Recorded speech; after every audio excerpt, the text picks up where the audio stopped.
Blood line ہے. یہ واہو park میں ہم کھڑے ہیں. واہو is World Arabian Horse organization.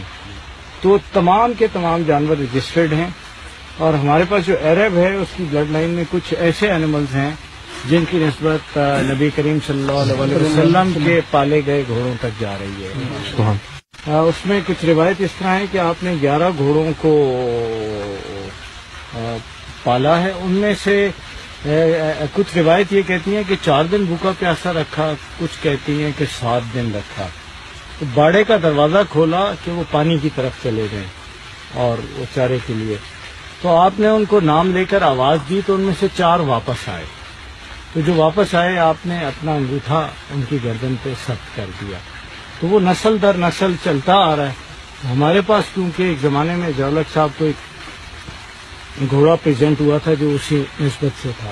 ہماری بریڈنگ کیونکہ ٹھیک چل رہی ہے تو اس میں یہ ہر تیسری چوتھی جنریشن میں ہمیں ایک آقا کے گھوڑوں سے نسبت رکھنے والا ایک گھوڑا مل جاتا ہے, جس کی مثال یہ ہے.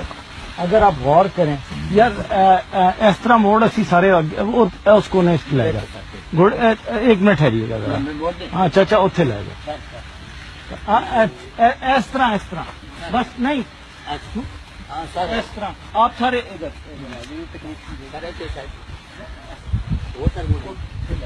اچھا ٹھیک ہے ہم سارے ادھر آئے.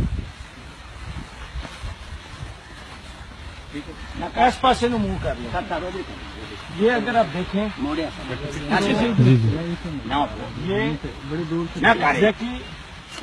یہ اچھا اس کے قریب نہیں آنا, اس کے قریب نہیں آنا. یہ بچہ گھوڑا ہے تھوڑا سا یہ دیکھیں پکڑ لیا شرارتیں کر رہے ہیں. تو یہ ہمارے پاس 2-3 جانور ہر بریڈنگ میں ایسے آ جاتے ہیں. نو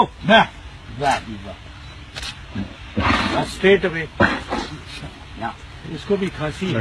جی جی لال سارا چاول کوئی نہیں کرنا.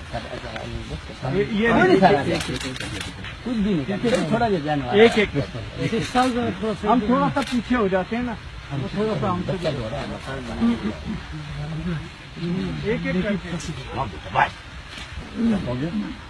ایک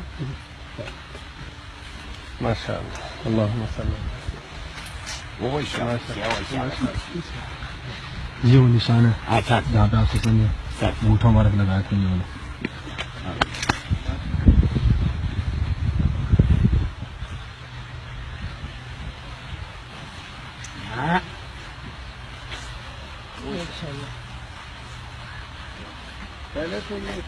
پیچھے کوئی نہیں کرتے پنجاب کو